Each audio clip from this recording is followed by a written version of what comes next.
Senator, thank you very much for coming in today. Really, really appreciate it. Oh, that's nice of you to say. I'm delighted to be here. Well, we heard all about, can we say, Frank's Restaurant? Oh, Frank's Steakhouse. Frank's Steakhouse. So in my Cambridge. when my 13-year-old gets straight A's, he's like, I want a steak dinner, so I always take him to Frank's. And I know it's a favorite place of yours, Senator. And so when we go to Frank's and get our prime rib and French dip, we always look for her. Oh, that's sweet. But I want to tell you, it's a favorite of mine. It's a favorite of my husband Bruce's. It's a favorite of our granddaughters. We take her in there when we're celebrating something.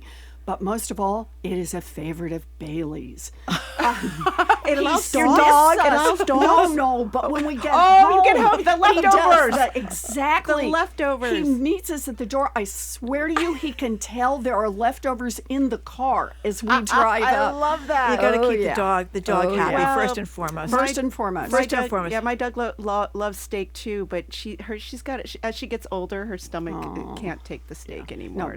No, Bailey can take anything. He's burrito Bailey, and he's ready to go. If you've got food, he's ready. So, Senator Warren, getting Yes. back to the news of the day, much as I love, I met your dog, actually. I saw him, at least, when you were running the first time for Senator. But anyway, it's changed. Joe Biden was running again last time I think we spoke to you. Now Kamala Harris is running. What do you think? Wow, in less than 3 weeks. I mean, it's just been amazing. And I always want to start with Joe Biden gave us a wonderful lesson in patriotism. I thought he really, when he said later, it's not about what I want to do. It's not about advancing Joe Biden. It's about what's good for the country. And passing the torch to Kamala Harris, it's the right moment to do that. And she is the right person to pick it up. And in less than 3 weeks, we have completely turned this whole presidential race around. It really brought joy back into campaigning and having some fun out there. So you were one of the first people to endorse Kamala Harris. I think the first day that when Biden announced he was out. Have you talked to her since? And what's going through her mind? I have talked to her, but I actually want to, if you're going to make the first to endorse Kamala Harris, I want to roll that one back a little bit. I've known Kamala Harris for 14 years now. We met in the aftermath of the 2008 financial crash. I was setting up the CFPB, go CFPB, and Kamala was the Consumer Product, what's the full name? Consumer Financial Protection Bureau. Thank you. So I was setting it up. Remember, right after the crash, we got Dodd-Frank passed, and the idea is this is how we're going to keep consumers from getting cheated by these banks and other big financial institutions and so on. So Kamala's been elected Attorney General. And so we end up on all these phone calls on what are the attorneys general going to do here. They have limited tools, but they have some tools. The big banks that have crashed the economy and cost millions of people their jobs, millions of people their savings, and are about to cost millions of people their homes, they think they should still be running the show. AGs have cut a deal. Kamala Harris steps up and says the deal's not good enough. And I'm holding out for more. And I was like, whoa, who is this woman? I got to get to know her better. So we started working together really shoulder by shoulder. She got a much better deal for the folks of California than other states got. And then when she decided to run for the Senate, well, she called me and she said, I'm thinking about doing this. She's been to our house when she's been in Boston. And by this time, you were in the Senate, right? So that's right. So I'm in the Senate, and she calls me and says, I'm thinking about running for the Senate. Senate seat had opened up in California. And I said, great idea. If you decide to do this, let me know. I want to be the first to endorse you. So I'm like a double early endorser with Kamala Harris. And a big part of it is because I have really watched her and worked with her. She fights for working families. She fights so middle-class folks don't get cheated. She wants working families to have a chance to build a more economically secure future. And she has done that, I want to say, through point, all the way to her work now as vice president. She is still kind of down in the trenches, dirt under your fingernails, things that are helpful to families. On junk fees, on Ticketmaster fees. She's in the middle of that one.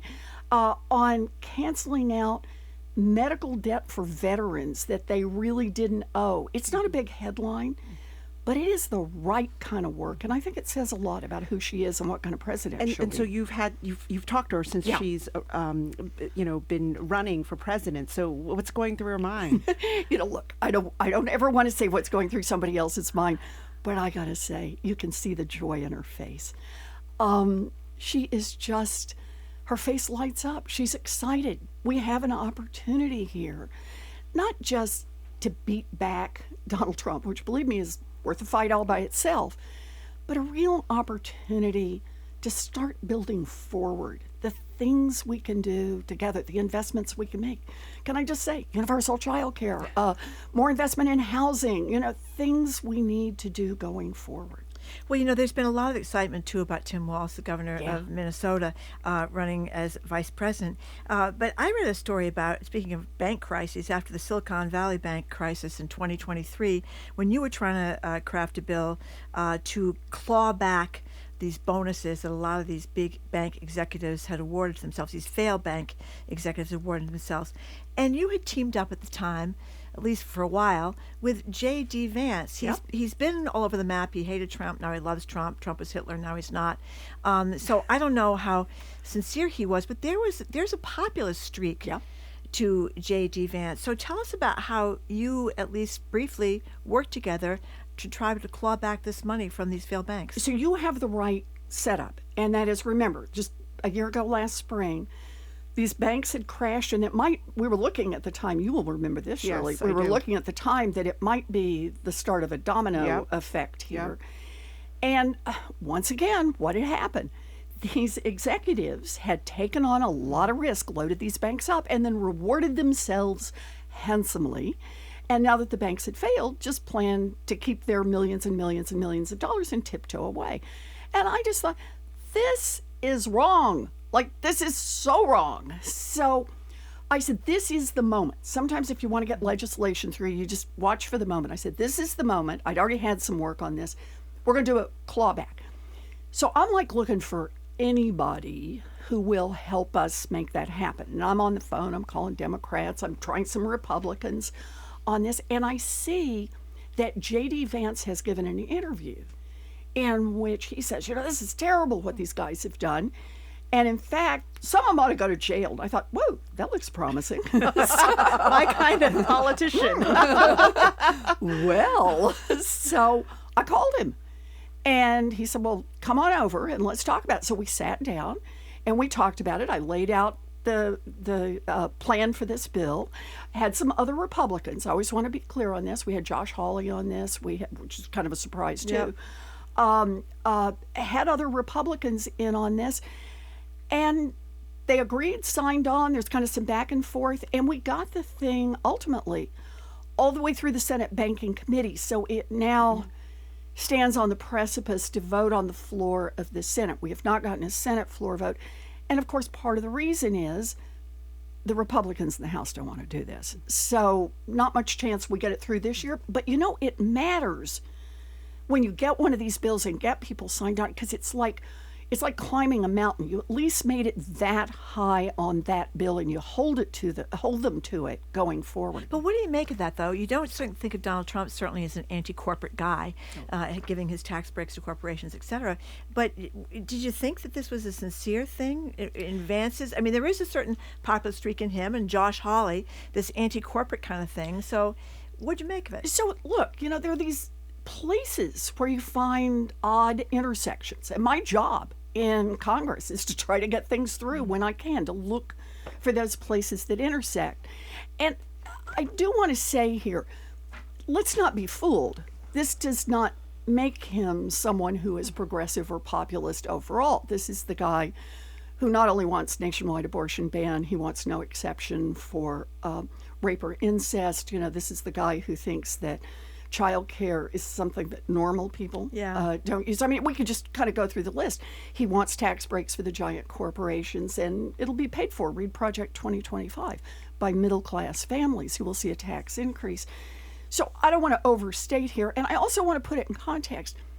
This is what I do. I mean, this is not the first headline where people say, woo, that is not a couple we expected to see dating. Chuck Grassley and I did the hearing aid bill together. That's and right. Josh Hawley and I did the airline refund money through together. Oh, and I'm glad you're sitting down. Lindsey Graham and I have the major tech bill. I know. Wow. Because on these things, you got to find the places where you can intersect. Even if there are 99 things you don't agree on, if there's one that you do and you can actually advance some good legislation on it, I'm down. So let's stay on the topic of VPs. So this week, Kamala Harris announced that Governor Tim Walz is her vice president pick. So do you know Walz? What do you make of him? So I just think this is fabulous. Can I just start with what it means to see someone who was a public school teacher? There you go. For 20 years. That was your beginning. These are my peeps. I am. This is a man who has basically spent his whole life in service and in public service. Joins the military at 17, uses the GI Bill to go to school, but by golly, is a social studies teacher and football coach. And from there goes into Congress, goes into politics, but I feel both a resonance with that, since obviously that's how I started and then end up in this elected role. But I also see it as a way to understand and compare Donald Trump and Kamala Harris. And think of it this way. VP is often the last person in the president's ear. Not always, depends on their relationships. But the last one who comes in tough ones and says, here's my unvarnished opinion. Door closed, cameras off. Here's my view of this. And who did Donald Trump pick? And I just want to underscore here. He picked someone with almost no public service experience, but who basically is a Silicon Valley venture capital guy. And that is his lens through which he at least starts to understand the world. And by comparison, Kamala Harris picked somebody who is a public school teacher, who went to Congress, and who, as governor, this is the part that gets me, really has delivered. Not just talked about it. He's delivered. He's delivered school lunches. So kids have full tummies when they go into class because we've all learned they do a better job of learning then. He has delivered, he's delivered paid family leave. He's delivered better on health care. He's done the things for working families. He's put them first. He's fought for them. And even with only a tiny majority in his state legislature, he has delivered. And I have a lot of respect for that, but I also have a lot of respect that that's who Kamala Harris would pick to be the last guy in her ear. We're talking with Senator Elizabeth Warren. Senator, as you know, as everybody knows by now, Steward Hospital, the Carney Hospital in Dorchester, St. Elizabeth's down the street in Brighton, other Steward Hospitals, they may be closing at the end of the month, August 31st. And as thanks to Brian McGrory, the Boston Globe, we know that Ralph DeLatorre, who runs Steward Hospital, not only does he have a 140-foot yacht and a 90-foot fishing boat, and this is a place where they were so bankrupt and so hard on money that while he was running this place with the yachts and the fishing boat, a woman died after childbirth there because they didn't have, well, actually she died at BMC. They took her out in an ambulance, but she did not at Steward have the equipment that would have stopped the bleeding she was experiencing. Now we learn, again, thanks to Brian McGrory, that while this is going on and Steward employees are out in the street protesting and people that are worried about where they're going to get their health care if Steward goes under in the heat to keep it open, where is, this is almost too good to be true, where is Ralph DeLatorre? He is at Versailles, symbolism of riches and excesses, watching the dressage performances in the Olympics, because apparently his wife is very involved in the equestrian world. So that brings us to your position on Steward Hospital. Jail time? All right, so let's start. Let's do 2 or 3 things real fast. First one is, healthcare is not like other corporate undertakings. I get it. There are corporate raiders and people suck money out and these corporations form and reform. And I may not like it and it may cost jobs and I may think it's terrible for the economy. But healthcare is different. There are sick people who need help. There are little kids who fall at the playground and get their heads gashed open, and now mama's going to have to go a lot farther because the hospital nearby is closed. There are people who have devoted their lives. I have talked to nurses at Kearney, for example, who have their 30-year pins. I've talked to nurses whose moms worked there, who've given their whole lives just to, that's their place where they come to help people. And all of that goes up in smoke because a handful of corporate raiders, these venture capital guys, these private equity guys, think they can come in and just hollow these companies out. So let me start there. That's number one. But number two, Ralph Delatorre, are you kidding me? So look, the Steward Hospitals filed for bankruptcy over 3 months ago. One of the things you can do in bankruptcy is appoint a trustee and push the current management out. Now, most of the time that doesn't happen, but that's because most of the time, by the time a company goes into bankruptcy, the old management has already been replaced. They toss them out. Oh, that's right. And Why they are they do still there? turnaround management. Right. Why is Ralph Delatorre still there? Right. It makes Well, me he's not there. He's at furious. Versailles, actually. Oh, at the I'm moment. sorry. Why That's is a good he question. still Right. drawing money Yes. and making decisions? Right. So everything that's going on right now, when we're hearing about these 2 hospitals and they have to be closed and they have to be closed by the end of the month, can we just keep in mind, Ralph Delatorre is still calling the shots.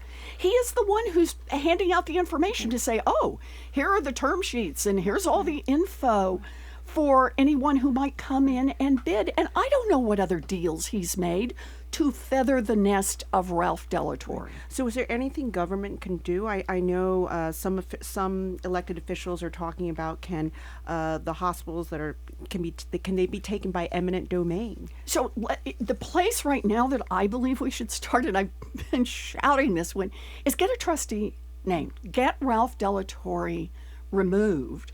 Who can do that? Yeah. The bankruptcy judge. Okay. Oh. And the person who has the legal authority to ask them to do it is any of the creditors. Oh, okay. So we got to get some. So banks one of the creditors, one of the banks, but also the AG. Remember, Oh. state of Massachusetts is also a creditor in this, can come in and say, we don't think that guy ought to be running the show here. So that would be step one. There are other things then within bankruptcy. So you've already seen, for example, there's effectively been a foreclosure. You know that. Right. So now the real estate, you're dealing with what is now effectively the true owner of the real estate. I want somebody that I know is on the side of the patients and on the side of the employees at these hospitals. I want that person negotiating for what's going to happen with that real estate and what the ultimate charges are going to be. Well, I hope that happens. I mean, Senator Warren, you're being a little modest here. Isn't your expertise bankruptcy law, right? Did Yes. you spend how many years studying this Yes. at Harvard Law School and teaching it? Yes. Yes. Of all the ways these circles come back around. But we need to pick up the tools that are available because bankruptcy, if nothing else, is about 100% transparency and that management is not supposed to be there, whatever management is running it for itself. It's supposed to be running it for the creditors and for the community. You know, as Senator Warren, in a different matter, we have a migrant crisis all around the country. We have one in Massachusetts. Governor Healy has pointed out that the Commonwealth is spending close to $1 billion and now to deal with shelter people for Massachusetts residents as well as the people that are coming here from other countries. But now she's imposed a 5-day limit on these so-called overflow shelters, which means tomorrow migrant families, some of them with little babies, are going to be out in the street because they have no place to go. Do you think this is is the governor right? Should we be doing this or should we be spending more state money? Look, I can't criticize the governor here at all. She has inherited a terrible situation, and she doesn't have a lot of great options here. We really need to place the blame where it belongs, and that is we need to solve this problem at the federal level. This is not something an individual state can deal with all by itself. What we need right now is we need more resources at the border, and that includes more immigration judges so that people are not here for extended periods of time waiting for their asylum claims to be heard. We need more resources any place where migrants are being sheltered, and that means whatever states, whatever communities. We also need work permits. This has been something I have really borne down on. So people who want to work and employers who want to hire them can get together really fast. And this means migrants can have those jobs and earn money and help support themselves. And part of doing this right is creating the pathways to citizenship for our dreamers, for our essential workers, for our mixed status families. That's far away, though. We get something tomorrow. Well, and this is the thing. I've done two things now because it's all I can do from the federal level, the work permits and trying to find as much money as we can at the federal level under current law to get it down into the states. But the problem we've got is that Donald Trump, we were working toward a deal, and it wasn't, in my view, it didn't have all the parts it needed, but it was a deal to deal with the crisis at the border. And 2 days before the vote comes, Donald Trump simply announces to all the Republicans that he thinks he's better off if there's chaos at the border. And so he tells them all to vote no. And look, crossings are now lower than they were at the end of the Trump administration. But for Donald Trump and the Republicans right now, it's just all politics all the time. We've only got 2 minutes left, so go ahead, Shirley. So, Senator Warren, one person you have criticized is Fed Chairman Powell. Yep. For not cutting the interest rates a couple weeks ago. So do you think there should be an emergency interest rate cut now? Yes, he should come back from vacation and cut the rates. You don't think that will spook the markets? No. In fact, I think this is what the markets want to see. But look, part of what we have to pay attention to is that he is actually driving costs up for families. Keeping these rates elevated increases the cost of housing. It also means, for example, you can't start new housing. Just yesterday, I was in Lawrence, and we're talking about, I have a new housing bill. We're talking about how to get more housing all across the Commonwealth. And I said, so tell me the things that would make a difference for you. How do we get more housing units built here? First thing somebody mentions is, can you lower the interest rates? Because we can't start a project with interest rates up where they are. It was first thing on their agenda. So we need more housing. We need to lower the cost of housing for families.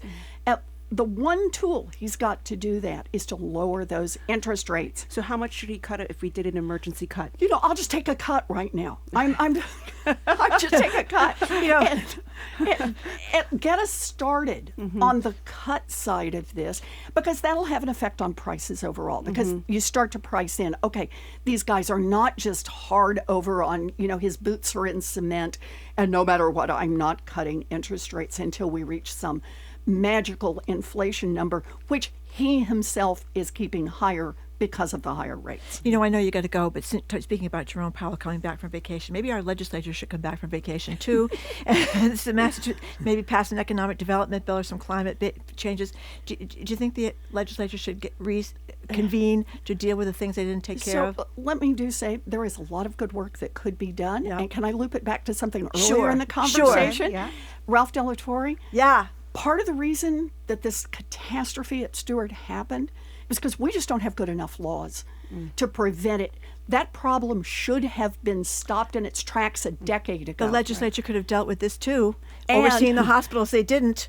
And right now would be a very good time to pass laws, at least to make sure it doesn't happen to any more of our hospitals. Yeah, we've got Ron Mariano, Karen Spilka. Maybe they'll get their act together. Maybe come back. Maybe take just 3 or 4 weeks off of August and come back on Labor Day. How about that?